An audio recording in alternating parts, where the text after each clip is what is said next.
Kelly Ripa and Mark Consuelos are the proud parents of singer-songwriter Lola Consuelos. So proud, in fact, that the longtime duo secretly flew all the way to London to watch her debut live performance. The duo pulled off the surprise by arriving incognito and later described the trip during a recent episode of Live with Kelly and Mark. Hello also shared a clip of the trio reuniting mid-concert. She was so nervous leading up to this thing. And we wanted to go, but we didn't want to add any more pressure by us being there, Consuelos said per People, to which Ripa added, she told us not to go, specifically. Told us not to go, so we thought we would sneak into London and just kind of be on the side, somewhere in the crowd, Consuelos went on. And the first part of the caper is we went and bought hats, like Peaky Blinders-style. After the duo procured their disguises from a local shop, however, they realized that the door to the venue was right next to the stage, so they couldn't exactly enter. They called it a caper before it began. Mark said the word with a grin and a conspiratorial tilt of his head, the kind that makes you think of black and white films, slick trench coats, and mischievous plans hatched under lamplight. Kelly laughed and called it foolish and romantic at the same time. Lola, at 24 and newly christened into the small, electric world of emerging musicians, had told them very clearly not to come. That very instruction, spoken with the sigh of a daughter trying to assert a little privacy in a public life, became the impetus. The ideas started, as these things often do, in the smallest, most private moments. Mark was scrolling through messages when a clip of Lola's rehearsal, grainy and glowing, landed on his phone. Kelly was at the sink, humming, filleting a fish for dinner with the kind of domestic precision that has always been her love language. They had been parents long enough to know the trajectory shift in quiet, small increments, a song uploaded here, an invite there, a text that said, "They want me to open." These were the soft edges of the life of an artist, but this time it felt different. Lola had released her debut EP, 5 songs, an intimate, jagged little collection called Sorry, It's All About Me, and the press around it had a warmth that made their chests expand and ache at the same time. She told us not to go, Kelly said, folding a towel and looking over at Mark with a smile that said, "We both know what this means." "So we go," Mark answered, as if the choice had already been made. By late autumn, the plan was set in gleaming, ridiculous detail. They would fly to London.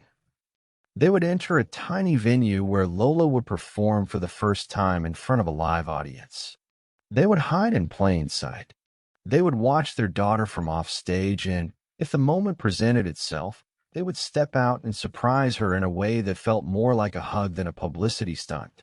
They bought hats. This was perhaps the most decisive piece of their disguise. Peaky Blinders-style caps that sat low over their brows and made them look for a second like extras from a period drama. There is something about a hat that changes posture. Mark's shoulders dropped into a slouch as the brim dipped. Kelly's laugh became a stifled sound behind a scarf. They practiced getting into character at the gate before their flight, attempting British accents with all the earnestness of tourists determined not to be tourists. By the time they landed, the mockery had given way to a peculiar private thrill. This was an adventure. This was ridiculous. This was exactly the right thing. Their arrival in London was a gentle collision between confidence and chaos. They avoided hotel lobbies that would invite recognition and took an unremarkable room with a view of an alley that smelled faintly of wet leaves and chip shop oil. They walked London the way you walk a present you cannot yet unwrap, slowly, with secretive smiles. When the day of the show arrived, they rehearsed their roles in a mirror with the solemnity of actors. Kelly would be the one with the phone, ostensibly filming, a decoy she teased, and Mark would be the crouched on the floor fan trying to see. They were ridiculous, and they knew it, and the ridiculousness made them light. But plans, even the best plans, have blind spots. The venue's door, as it turned out, opened right next to the stage. All they had imagined about blending into a shadowed crowd dissolved in a quiet instant. The security door delivered them, unwittingly, into the very place they were meant to avoid. They stood on a narrow pavement, the door a bright rectangle, and watched their daughter through a glass of people and a band of hands and a sliver of stage light. Kelly filmed with practiced, covert calm while Mark crouched, the brim of his hat casting a shadow over his eyes, trying to keep from wobbling with nerves. They found themselves in the weirdest of parental positions, both hidden and exposed. They could see the back of her head when she leaned toward the mic. They could see the tension in her shoulders as she tuned. They could feel the air shift when the first note left her throat, thin and brave and true. Lola's voice slid out into the room like someone opening a window, a little uncertainty, a lot of sincerity, and the world shifted. For Mark and Kelly, the feeling splintered into disbelief and awe.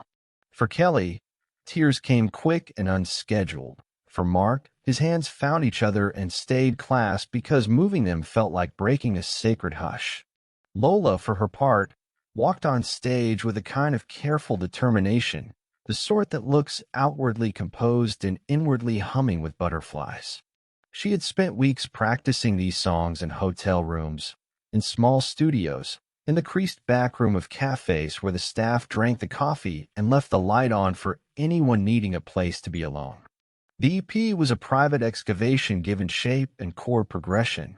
Sorry, It's All About Me wasn't an apology as much as it was an honest ledger, a ledger that refused to lie about the messy, luminous self it cataloged. Songs about fear and small triumphs, about the quiet cruelty of a lover's silence, about the bizarre intimacy of being watched by people you've grown up around, threaded through a voice that could be ragged one second and astonishingly clear the next. When Lola began, the room caught its breath.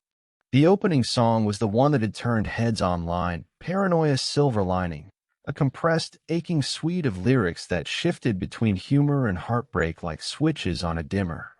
She sang with a slight tremble that turned into a steady, confident line. Her fingers found the frets as if they were old friends. Somewhere in the middle of the song, as if summoned by the same current of breath, she smiled, small, surprised, and that was the moment Mark could no longer stay crouched.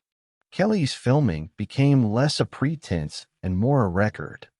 She lifted the phone and recorded the moments that felt like small miracles, Lola haltingly cracking a joke between songs, the way she closed her eyes when the chorus swelled, the whispered exchange with a musician on stage that made the audience laugh. People around them were singing along, or nodding, or leaning in because the performance felt, in some ineffable way, like an invitation into truth. The warmth of the lights, the hush between chords, the way Lola's voice filled the high corners of the room like a person arriving home, it all collided into a shape that made Kelly's chest ache with something beyond pride. She had been watching birthdays and school plays and awkward teenage recitals for years. This was something different. This was her daughter inhabiting herself fully on stage. Backstage, the band carried an energy that was the opposite of the hush. Giggling whispers, the rattle of set lists, the quick exchange of water bottles, the kind of kinetic chaos that turns into a comfort when you're at the center of it.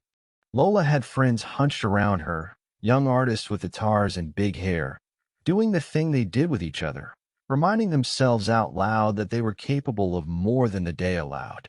In a corner, someone lit a cigarette and someone else offered a joke about the size of the dressing room. It was small and ordinary and vital. Then came the part of any concert that lives in the middle of the night and the inside of your chest. The second set, when the audience had loosened enough to laugh a little and listen a lot. Lola played a song she'd written on a ferry, somewhere between two cities and a life that kept moving, a song about missing someone who was never fully gone. She played it with a tenderness that sounded like a confession. The crowd leaned forward, voices dipped into silence. It was intimate in a way that made the room feel like a living thing. Mark looked sideways at Kelly and saw the exact mixture of elation and terror that lived behind her eyes. He watched Lola's hands move and thought about how those hands once held a pacifier, once scrawled in a crayon, once slammed a door in drama teenager fashion. He thought about the years between then and now, the ones that arrive wrapped in banalities and bedtimes. He thought about the promise that any parent makes when their child steps into the world, that they will be there, steady as a backbone, even when they are asked to be invisible. They had rehearsed the plan for the surprise, but you can't rehearse the logistics of being unseen more easily than the alchemy of timing. The caper required them to move at an uncertain beat, wait for the song that would allow for an interruption without interruption, for a moment that would be received not as a stagehand intrusion but as a human reunion. Mark's phone buzzed with a text that read,